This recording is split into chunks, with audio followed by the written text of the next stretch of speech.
Sabi po ni Papa na okay lang daw po sa kanila na maghirap daw po sila basta kung mag-aaral daw po ako doon. Gusto ko daw po mag-aaral doon tapos po supportahan daw po nila ako. Sabi po ni Papa.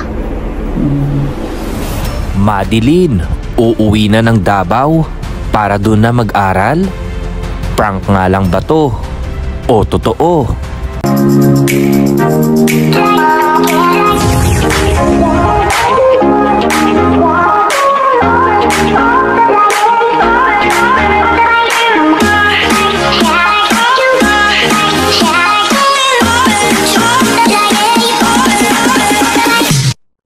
Kamakailan lang ay maraming nakapansin sa My Day ni Madeline na kung saan nakakapsyon dito na uuwi na siya ng Davao at dito na ito mag-aaral dahil namimiss na daw niya ang kanyang pamilya. Marami ang nagtaka at nagtanong kay Miss Ruth Bill kung may katotohanan nga ba ang mga My Day ni Madeline. At dito nga ay nag-upload sila ng isang video kung saan sinabi na ni Madeline na totoo at uuwi nga siya ng Davao para dito na mag-aral dahil pangako ng kanyang tatay sa kanya ay pag-aaralin nito kahit na daw maghirap sila. Gusto ko daw po mag-aaral doon tapos po supportahan daw po nila ako. Sabi po ni Papa. Sa mga nagtatanong po ng Mayday ko at saka sa mga nagchat-chat po sa mga nagchat-chat po sa akin kung bakit po ako uuwi.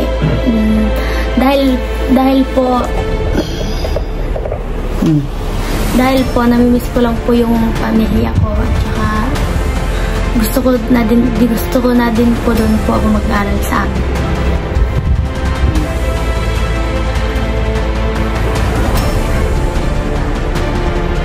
May nagtanong sa akin, Maddie, kung doon ka na daw ba or babalik ka pa dito. May nagtatanong sa akin. Hindi na po. Anong hindi na? Hindi na po babalik. Kung totoo at hindi prank ang bidyong ito, ay sayang naman ang opportunity na binigay para kay Madeline. Nalungkot nga si Miss Ruth Bill sa kanyang mga sinabi at naging desisyon na uuwi na ng Davao at doon na ito mag-aaral. At dito nga ay nagsalita si Miss Ruth Bill para sa naging desisyon ni Madeline. Ayun. Sana balang araw makita din natin si Maddie na nakapagtapos siya ng kanyang pag-aaral. Diba? Ang tawag doon may senior high naman daw na malapit malapit sa kanila, pwedeng parang walking distance lang din. Kaya pwede pa siyang makapag-senior high doon. Ang college yung nasa bayan, no? Sa bayan na yung pag nag-college sila, sa bayan na yung at least may malapit pa na walking distance sa kanila hanggang makapagtapos siya sa ng senior high.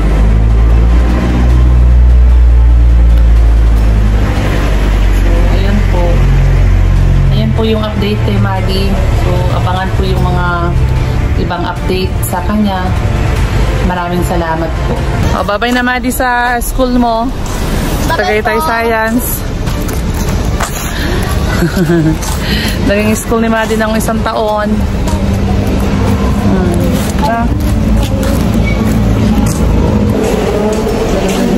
So, yan doon. Alis na siya sa Tuesday. Alis na siya sa Tuesday. Sadyang may katotohanan nga ata ang balita na doon na ito mag-aaral dahil kinuha na niya ang kanyang report card sa kanyang pinag-aaralang school. At dito nga ay pinamili pa siya ng gamit na mag-asawang Ruth Bill.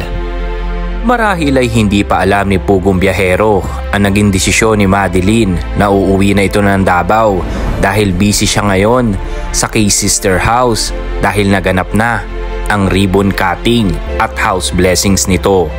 Kung may aalis, may bagong darating kaya? Kayo mga kadudes, Kapugong Biyahero, siya si Alona, ang may pangarap na makapagtapos din ng pag-aaral at naghahanap na magiging sponsor. Sana ay mapili siya na kapalit ni Madeline. Sang-ayon ba kayo dito mga kadudes? I-comment lang below. Sana ito na ang pagkakataon na magbubukas ng pinto para kay Alona. Pero antayin natin si Pugong Biyahero. Pero ako, sadyang naniniwala pa rin na prank lamang ang kay Madeline. Siguro, magbabakasyon lamang ito ng ilang days at babalik na din agad. Muli po, ito si Marites Dudes TV. Hanggang sa muli, bye-bye!